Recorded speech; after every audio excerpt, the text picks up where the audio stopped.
اعوذ باللہ من الشیطان الرجیم بسم اللہ الرحمن الرحیم۔ سورہ اعراف آیات نمبر 11 تا 25 میں قصہ آدم و ابلیس۔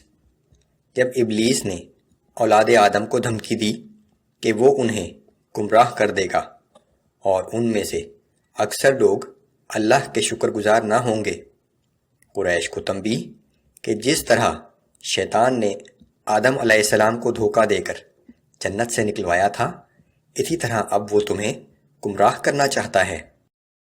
اعوذ باللہ من الشیطان الرجیم وَلَقَدْ خَلَقْنَاكُمْ ثُمَّ صَوَّرْنَاكُمْ ثُمَّ قُلْنَا لِلْمَلَائِكَةِ اسْجُدُوا لِآدَمَ فسجدوا إلا إبلیس لم يكن من الساجدین۔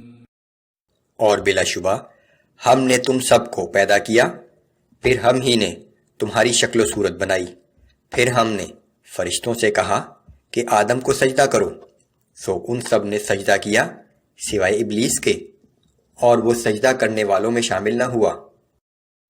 قال ما منعك ألا تسجد إذ أمرتك؟ اللہ نے اس سے پوچھا کہ جب میں نے تجھے سجدہ کرنے کا حکم دیا تھا تو پھر کس بات نے تجھے سجدہ کرنے سے روک دیا؟ قال أنا خير منه خلقتني من نار وخلقته من طين۔ ابلیس نے کہا کہ میں آدم سے بہتر ہوں، کیونکہ تو نے مجھے آگ سے پیدا کیا ہے اور اسی مٹی سے۔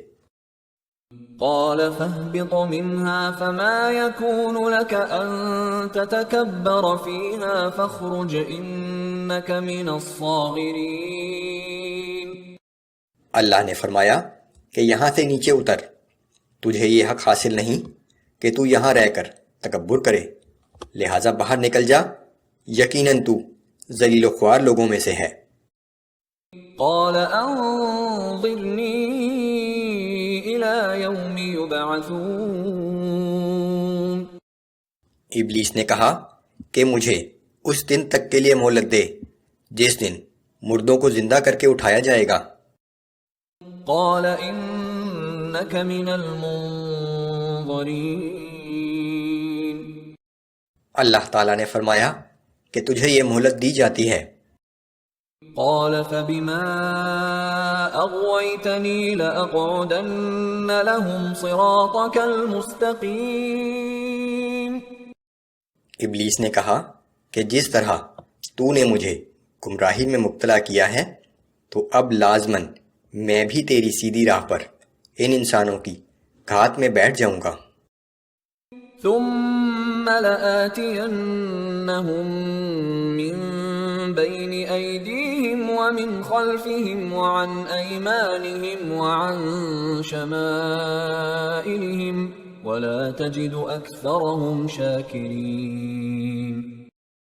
پھر میں ان کے آگے سے اور پیچھے سے اور دائیں سے اور بائیں سے ان کے پاس بہکانے کے لیے آؤں گا، تو ان میں سے اکثر کو شکر گزار نہیں پائے گا۔ قال اخرج منها مذءوما مدحورا لمن تبعك منهم لأملأن جهنم منكم أجمعين۔ اللہ تعالیٰ نے فرمایا کہ تو یہاں سے ذلیل و مردود ہو کر نکل جا، بنی آدم میں سے جو کوئی تیری پیروی کرے گا تو جان لے میں ضرور تم سب سے دوزخ کو بھر دوں گا۔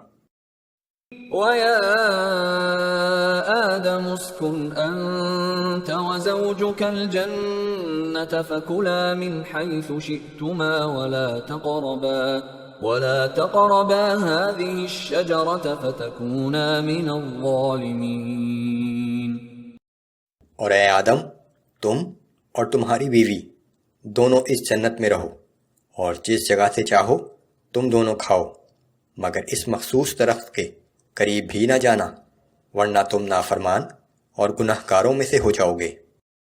فوسوس لهما الشيطان ليبدي لهما ما وري عنهما من سوآتهما وقال ما نهاكما ربكما عن هذه الشجرة إلا أن تكونا ملكين أو تكونا من الخالدين.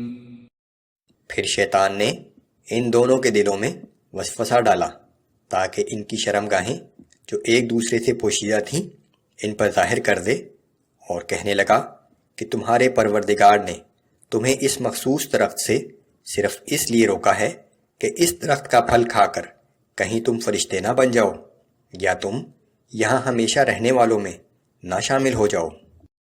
وقاسمهما إني لكما لمن الناصحين. اور شیطان نے قسمیں کھا کر ان سے کہا کہ میں تمہارا سچا خیر خواہ ہوں. فدلاهما بغرور. چنانچہ شیطان نے ان دونوں کو دھوکہ دے کر آہستہ آہستہ اپنی بات پر مائل کر ہی لیا. فلما ذاقا الشجرة بدت لهما سوآتهما وطفقا يخصفان عليهما من ورق الجنة. پھر جیسے ہی انہوں نے اس درخت کو چکھا تو ان کے سطر ایک دوسرے کے سامنے کھل گئے اور وہ اپنے جسموں کو جنت کے پتوں سے ڈھانکنے لگے. وناداهما ربهما ألم أنهكما عن تلكما الشجرة وأقل لكما إن الشيطان لكما عدو مبين. اس وقت ان کے رب نے انہیں پکارا کہ کیا میں تم دونوں کو اس درخت کے قریب جانے سے منع نہ کر چکا تھا، اور میں نے تم سے یہ نہیں کہہ دیا تھا کہ بے شک شیطان تم دونوں کا کھلا دشمن ہے. قالا ربنا ظلمنا انفسنا وان لم تغفر لنا وترحمنا لنكونن من الخاسرین. ان دونوں نے عرض کیا کہ اے ہمارے رب، ہم نے اپنے اوپر ظلم کیا، اب اگر تو نے ہمیں معاف نہ کیا اور ہم پر رحم نہ کیا تو یقیناً ہم تباہ و برباد ہو جائیں گے. قال اهبطوا بعضكم لبعض عدو وَلَكُمْ فِي الْأَرْضِ مُسْتَقَرٌّ وَمَتَاعٌ إِلَىٰ حِينٍ. اور اللہ نے فرمایا کہ تم سب نیچے اتر جاؤ، تم سب ایک دوسرے کے دشمن رہو گے، اور تمہارے لیے زمین میں ایک معین مدت تک ٹھکانہ اور زندگی کا سامان کر دیا گیا ہے. قال فيها تحيون وفيها تموتون ومنها تخرجون. اللہ نے یہ بھی فرمایا کہ تم زمین ہی پر زندہ رہو گے اور زمین ہی پر مرو گے اور زمین ہی میں سے دوبارہ نکالے جاؤ گے.